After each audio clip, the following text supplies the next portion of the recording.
যে মেয়েরা সার্ভিস ওইবারে আছে, এটা একজন আছে।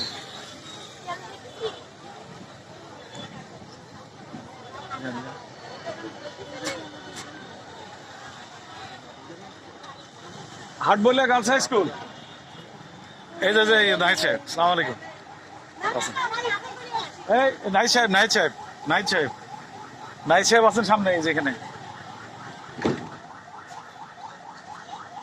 কথা বলেন, একটু কথা বলেন। স্যার ঠিক আছে, কথা বলি, একটু কথা বলি। আসসালামু আলাইকুম দাদা, আমি হাটবলে গার্লস হাই স্কুল আছি। আপনাদের আগমনের জন্য অপেক্ষা করছি, তো সকালবেলা থেকে বৃষ্টির কারণে করতে পারিনি।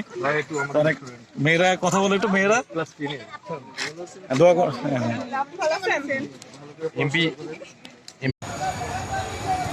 হাসনাত নাহিদের গাড়ি বহর আলম হাটবলিয়া অতিক্রম করছে, তো প্রচুর লোকারণ্য।